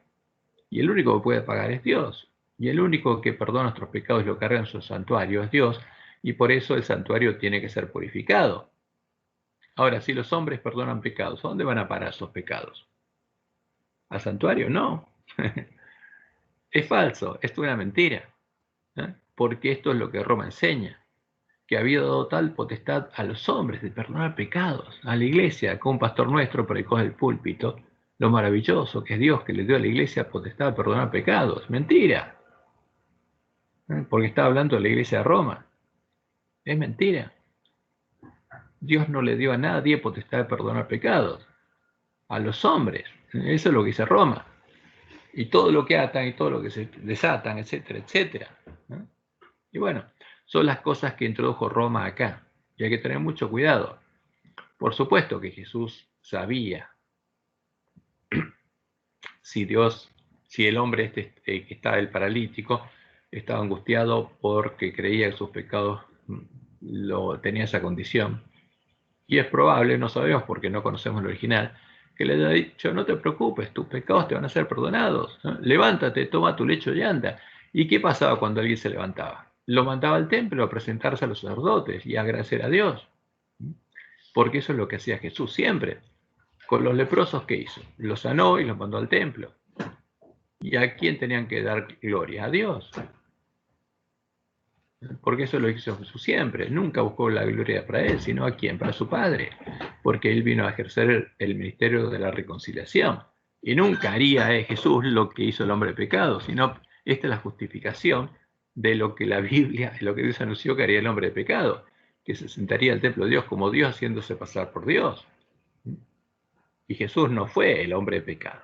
Esto es lo que hizo el hombre de pecado. Por eso es muy importante que nosotros arreglemos nuestras lámparas para poder diferenciar la verdad de la mentira. Y cuando conocemos la historia, la profecía, sabemos que justamente lo que Dios anunció, que sería quitar el continuo, la obra de Cristo en el santuario, fue hecho por el hombre de pecado, no por Jesús. Porque Jesús intercede ante nuestro Padre, el único que puede perdonarnos. Y que esto es una mentira, y esta es la justificación, como Dios les mostró en el White, y cambiaron las palabras de la Biblia para justificar las falsas doctrinas de Roma, y especialmente para cubrir las espaldas del hombre de pecado. Pero la misión del pueblo adventista es reparar la brecha sobre el Papa y la santa ley de Dios. Y eso es lo que tenemos que hacer. Ahora, volviendo y dándole un cierre a nuestra lección porque se nos hizo larga. El tema es justamente que Dios quiere librarnos de todos estos dolores. Y por supuesto, no lo va a hacer ahora, pero sabemos que cuando haya la tierra nueva no habrá más llanto, ni clamor, ni dolor, porque las cosas viejas van a pasar. Y tenemos que tener cuidado, porque si simplemente nos fijamos, como hacen, por ejemplo, los jesuitas, y toman una historia de Jesús y le dicen que eso se puede revivir ahora, y te dicen que hables con Jesús, y le ores a Jesús, y le pidas que te sane. Y nos encontramos en un grave peligro. Por eso nosotros tenemos que entender cuál es la verdad. Y tenemos que darles alimento a tiempo a nuestros hermanos. Por eso cuando nos preguntan, ¿qué sucede cuando oramos por sanidad y no recibimos respuesta? ¿Qué le pasa a un enfermo? Cree que, como lo pone en nuestra lección, tiene el problema del paralítico, que no estaba enfermo y está angustiado por eso. Y no es así. Porque Jesús mismo, cuando anuncia la profecía, también sufrió nuestras enfermedades. ¿Y por qué? ¿Alguna vez pecó? No. ¿Y por qué? Simplemente porque tenía nuestra misma carne y sangre. Y los hombres nos enfermamos. Ahora, por supuesto, Dios quiere curarnos. Pero lo más importante es curar nuestra mente, nuestro corazón. Lo que necesitamos es la vida eterna. Y lo que vivimos en este mundo es transitorio. Entonces, por ejemplo, si vamos al libro de Isaías.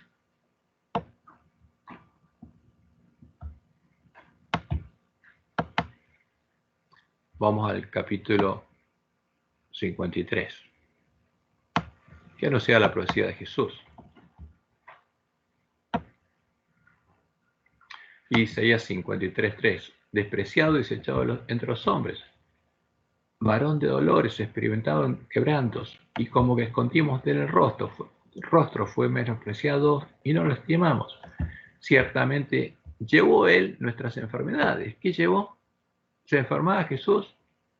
Por supuesto que sí. Si era en todo como nosotros. Ahora él se salvaba, él nunca se resfrió, nunca. No.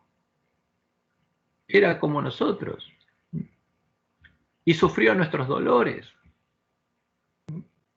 Porque era como nosotros.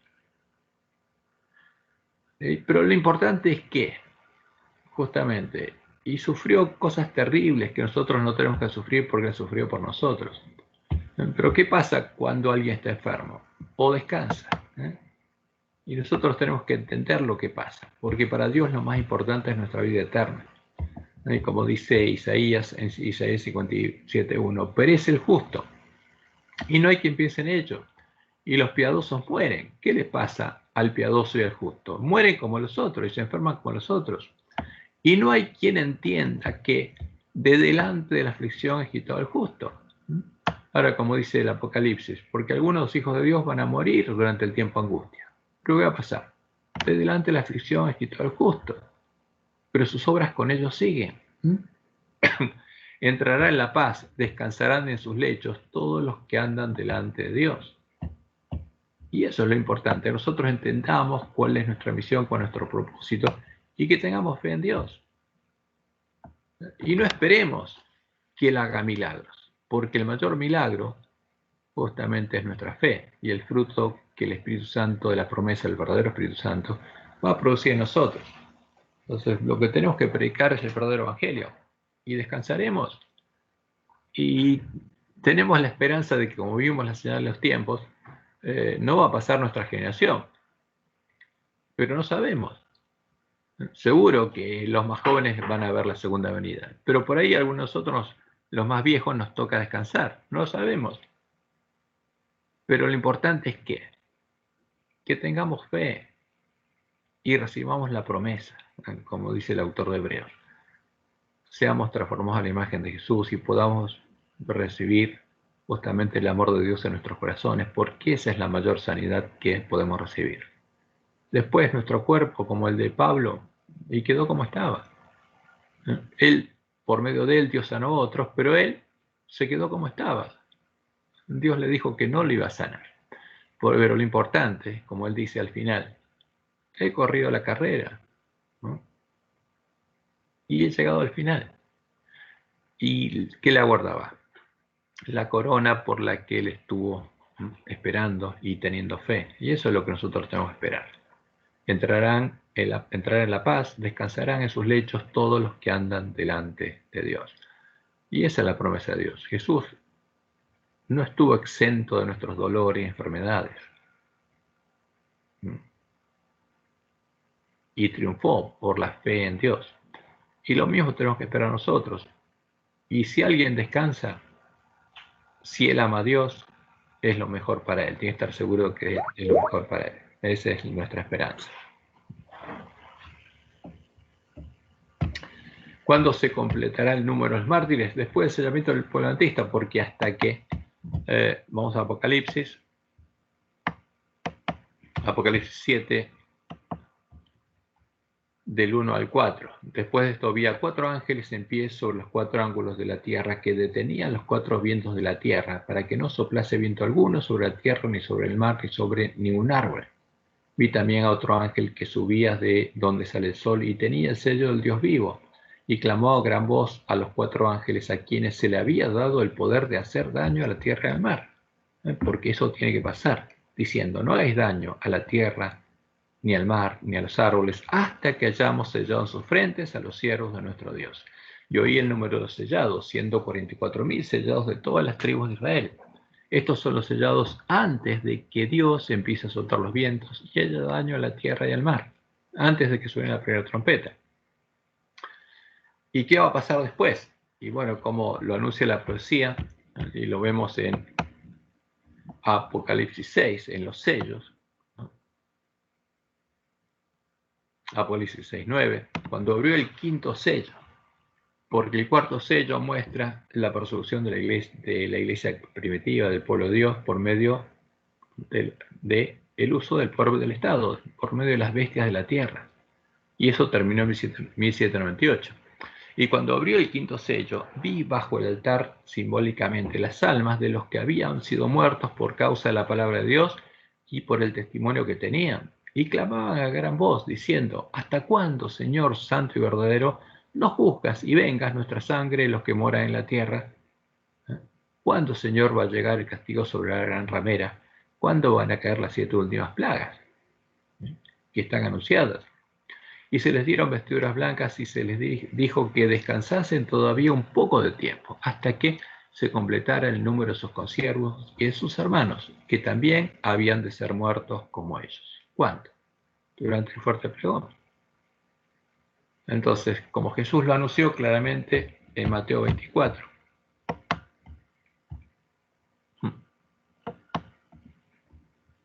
Cuando empieza el tiempo de angustia, ahí va a haber mártires, como 24:6, y oiréis de guerras y rumores de guerras. Mirad que no os turbéis, porque es necesario que todo esto acontezca, pero aún no es el fin. ¿Por qué? Porque cuando se estén peleando entre ellos, quiere decir que todavía no se unieron, pero cuando llegue el fin, primero se van a unir todas las rameras de la tierra, se va a formar la triple alianza y van a salir a buscar a los reyes de la tierra. Y se van a unir todos en el nuevo orden mundial, con un propósito. Porque se levantará nación contra nación y reino contra reino, y habrá pestes y hambres y terremotos en diferentes lugares, y todo esto será a principio de dolores. Entonces, cuando pase eso, no se preocupen, porque no es el fin. Ahora, cuando se unan, ahí sí. Pero después va a llegar el tiempo de angustia. Entonces, os entregarán a tribulación y os matarán. Porque va a haber mártires, sí, Jesús está diciendo. En la última generación va a haber mártires, y seréis aborrecidos de todas las gentes por causa de mi nombre, porque van a predicar el mensaje de los 3 ángeles y diciendo que adoren al verdadero Jesús, a Jehová, porque el verdadero Jesús es Jehová, que se hizo hombre, es el Dios fuerte, el Padre eterno. Muchos tropezarán entonces. ¿Quiénes? Los que no se hayan preparado, y se entregarán unos a otros y unos a otros se aborrecerán. ¿Quiénes van a aborrecer? Los muchos que no estén preparados a los pocos que hayan estado preparados. Los muchos que hayan entrado por la puerta ancha a los pocos que habrán entrado por la puerta estrecha. Y muchos falsos profetas se levantarán y engañarán a muchos, y por haberse multiplicado la maldad, el amor de muchos se enfriará. Mas el que persevere hasta el fin, este será salvo. Porque en este periodo todavía no llegó el fin. No llegó el fin de la gracia, porque es el tiempo donde Dios está llamando al pueblo que está en Babilonia. Y será predicado, ¿qué cosa dice Jesús? Este evangelio del reino, el que predicaba a él y la iglesia primitiva, el que vivía a él y vivía en la iglesia primitiva, la verdad recuperada, el evangelio eterno, en todo el mundo para testimonio a todas las naciones, y entonces vendrá el fin. Porque en la última generación todo el mundo va a escuchar el evangelio verdadero y va a decidir entre la verdad y el error, y va a recibir el sello de Dios o la marca de la bestia. Y cuando llegue el fin, ¿cómo nos enteramos? Como dice Jesús, por tanto, cuando veáis en el lugar santo la abominación desoladora de la que habló el profeta Daniel, el que lee, entienda. Jesús nos manda a leer a Daniel, porque empieza Apocalipsis diciendo, bienaventurado el que lee, los que oyen y guardan. Y acá nos dice, también tienen que leer a Daniel. El que lee, entienda. Entonces, los que estén en Judea, los judíos, que son los que fueron circuncidados en el corazón, huyan a los montes. Terminó. Se completó el número de los mártires de Jesús, y vino la abominación desoladora, vino el anticristo, vino Satanás. El Jesús en cuya defensa Roma asesinó al pueblo de Dios. La imagen a la que adora la bestia. Y entonces llega el fin. Por eso sabemos que el número de los mártires de Jesús se completa durante el tiempo de angustia, después de que haya sido sellado el pueblo adventista. Esa es la respuesta a esta pregunta. Bueno, vamos a detener la grabación porque ya terminamos el tiempo de nuestro estudio.